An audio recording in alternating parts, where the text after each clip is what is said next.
अब देखेंगे हम लोग धारावाही वृत्तीय कुंडली के अक्ष पर चुंबकीय क्षेत्र, ये मोस्ट इम्पॉर्टेंट है, ठीक है ना। तो magnetic field at a point on the axis of circular current coil, ठीक है। तो एक कॉइल बना लेंगे, कुंडली बना लेंगे जिसमें धारा प्रवाहित हो रही है, इस प्रकार से ऊपर से इस प्रकार नीचे की ओर, ठीक है ना। अब हमको इस धारावाही कुंडली के अक्ष पर देखना है, तो केंद्र से उसके अक्ष पर यहाँ एक बिंदु P ले लिए हैं, जिसकी दूरी क्या है, इस धारावाही लूप से दूरी ले लेते हैं R, ठीक है ना। और केंद्र से इसकी दूरी क्या है, x, जिस पर हमको क्या ज्ञात करना है, चुंबकीय क्षेत्र की तीव्रता ज्ञात करनी है, ठीक है ना। तो इसके लिए मैं यहाँ दो अल्पांश लूँगी, AB और A डैश B डैश, ठीक है ना। तो हमको देखना है कि इस अल्पांश AB के कारण इस बिंदु P पर चुंबकीय क्षेत्र की दिशा किस ओर होगी। मैंने ये इस ओर बना दिया है, पर आया कैसे ये इस ओर, तो देखते हैं। तो ये धारा जो है इस प्रकार से ऊपर की ओर बह रही, तो इस पॉइंट पर देखूँ, इस अल्पांश पर, तो इस प्रकार बाहर की ओर होगी दिशा, तो ये DL की दिशा होगी, ठीक है ना। धारा की दिशा में ही होती है। तो दाहिने हाथ की हथेली का नियम लगाते हैं, तो अंगूठा यदि धारा की दिशा में या अल्पांश की दिशा में कर दिया जाए और उंगलियां जो हैं वो बिंदु P जिस पर चुंबकीय क्षेत्र की तीव्रता ज्ञात करनी है वो दर्शाए, तो ये हथेली जो है वो दर्शाएगा किसका, चुंबकीय क्षेत्र की दिशा। तो इस प्रकार अंगूठे को धारा की दिशा में, उंगलियों को किस ओर कर दिए, चुंबकीय, जिस बिंदु P पर चुंबकीय क्षेत्र ज्ञात करना है। तो यहाँ देख सकते हैं आप लोग, ये हथेली जो है, ये हथेली वो दर्शाएगी क्या, चुंबकीय क्षेत्र की दिशा, ठीक है ना। तो ये इस प्रकार बाहर की ओर होगी। इस अल्पांश के कारण देखते हैं, ठीक है। तो इस अल्पांश के कारण चुंबकीय क्षेत्र की दिशा क्या होगी, तो ये अंगूठा धारा की दिशा में कर दिए, ठीक है। ये उंगलियां बिंदु P की ओर हो गई, तो ये हथेली जो है वो दर्शाएगी क्या, चुंबकीय क्षेत्र की दिशा। तो ये इस ओर होगी चुंबकीय क्षेत्र की दिशा, ठीक है ना। अब हम लोग आगे बढ़ते हैं, बायो सेवर्ट्स का नियम का उपयोग करते हैं, ठीक है। तो माना कि A त्रिज्या की एक वृत्तीय कुंडली है जिसमें I धारा प्रवाहित हो रही है। तो समझ में आया ये चुंबकीय क्षेत्र की दिशा इस ओर क्यों बना हुआ है, ठीक है ना। और ये ज्यामिति विधि से है, यहाँ यदि फाई कोण बनेगा तो यहाँ भी फाई कोण बनेगा, यहाँ भी फाई कोण बन रहा है तो ये भी क्या बनेगा, फाई कोण बनेगा, ठीक है ना। तो कुंडली के अक्ष पर उसके केंद्र O से x दूरी पर एक बिंदु P है, ठीक है ना। केंद्र से उसके अक्ष पर x दूरी पर एक बिंदु P है जिस पर चुंबकीय क्षेत्र की तीव्रता ज्ञात करनी है, ठीक है। माना कि कुंडली कैसा है, कागज के तल के लंबवत स्थित है। कुंडली कैसा है, ये इस प्रकार से एक कुंडली है जो कागज के तल के लंबवत स्थित है, ठीक है ना।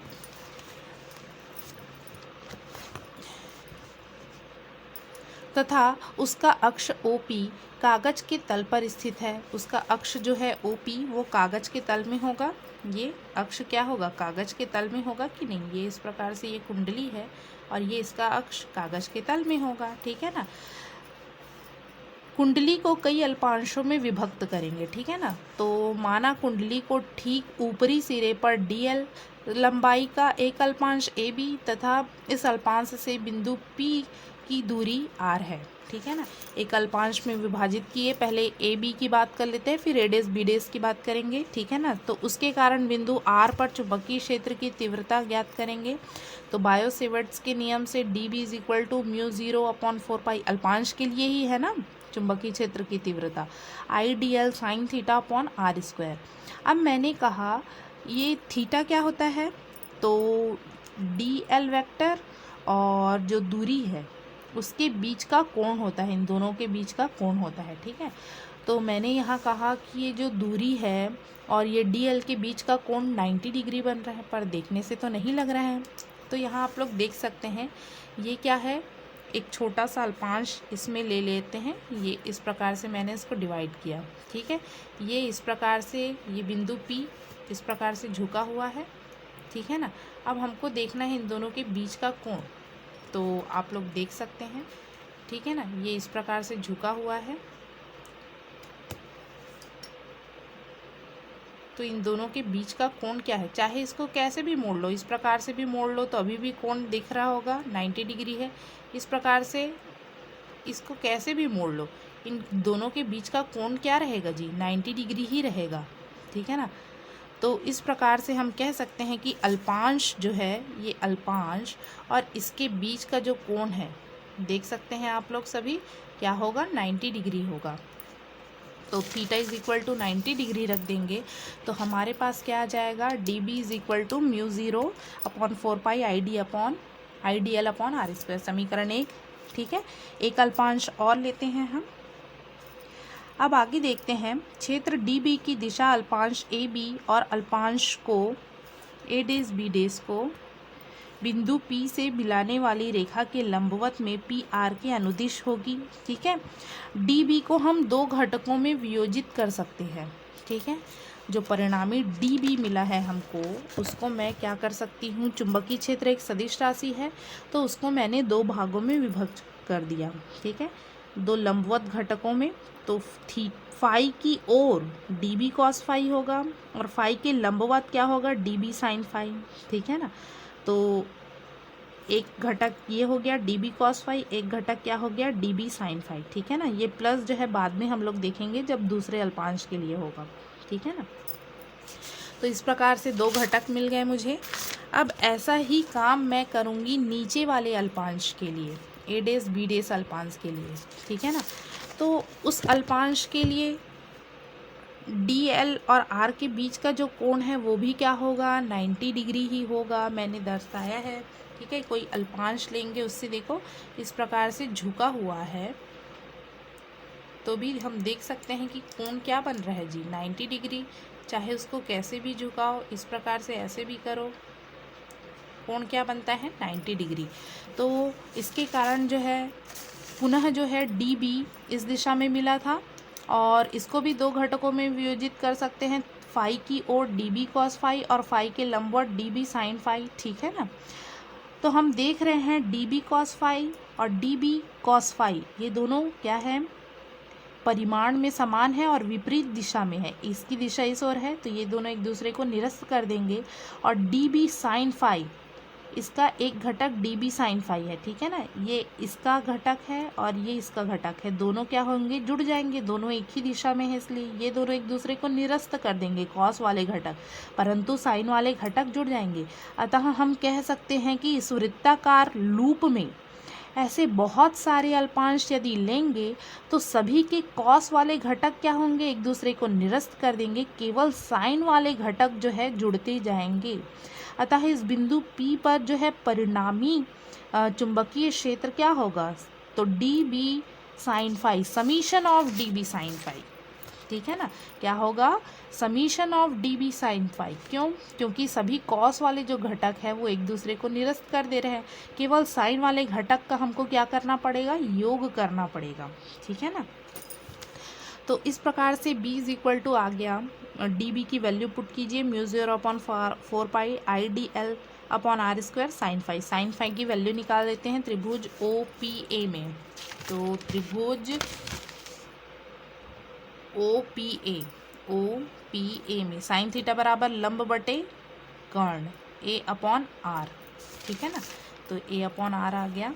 तो समीशन ऑफ जो कांस्टेंट वैल्यूज़ हैं उसको बाहर कर लेंगे तो mu zero upon 4 pi I A upon R cube हो जाएगा ये, ठीक है। समीशन ऑफ डी एल क्या है, उस वृत्ताकार लूप का एक अल्पांश है। यदि पूरे डी एल को हम ऐड करेंगे तो क्या बन जाएगा, वृत्त की परिधि या कुंडली की परिधि, और जिसकी त्रिज्या क्या है जी, ए है, तो 2 पाई ए हो जाएगा वृत्त की परिधि। तो यहाँ डी एल समीशन की जगह 2 पाई ए लिख दिए। यहाँ से क्या हो गया, B is equal to mu zero upon 4 pi 2 pi I A square upon R cube, ठीक है ना।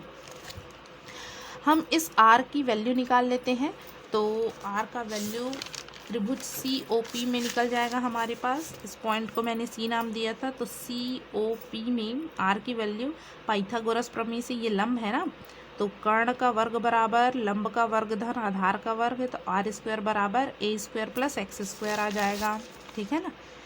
ए स्क्वायर प्लस एक्स स्क्वायर आ गया, ठीक है। आर को इधर, स्क्वायर को इधर लाएंगे तो 1/2 हो जाएगा,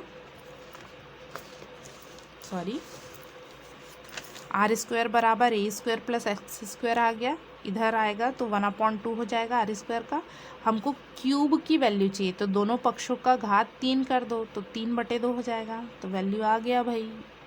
इसके कैलकुलेशन में कोई दिक्कत नहीं है, बस हमको कोणों का मान निकालना चाहिए, आना चाहिए, और चुंबकीय क्षेत्र किस दिशा में होगी ये मान निकालना आना चाहिए, ठीक है ना। यदि कुंडली में फेरों की संख्या n हो तो चुंबकीय क्षेत्र क्या हो जाएगा, n गुना आ जाएगा, ठीक है। n से गुना कर दिए, मल्टीप्लाई कर दिए, μ0/4 का वैल्यू 10⁻⁻7 होता है, लिख दिए, ठीक है। इस प्रकार से अभिष्ट चुंबकीय क्षेत्र हमको मिल गया, ठीक है। यहाँ तक लिख सकते हैं आप लोग।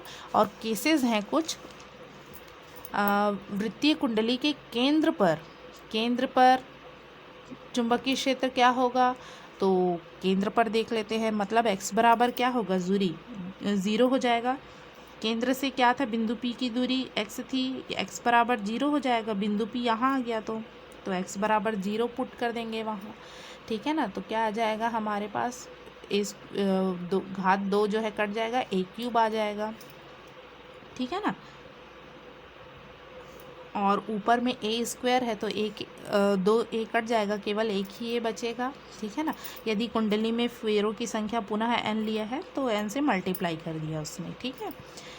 धारावाही कुंडली के अक्ष पर उत्पन्न चुंबकीय क्षेत्र का दूरी के साथ परिवर्तन दिया गया है। केंद्र पर जो है सबसे अधिक रहता है चुंबकीय क्षेत्र। केंद्र से यदि दूरी बढ़ाते जाएंगे, इस प्रकार केंद्र से यदि मैंने दूरी बढ़ाती गई, ठीक है ना, तो क्या होगा, चुंबकीय क्षेत्र का मान कम होते जाएगा, ये दर्शाया गया है, ठीक है ना।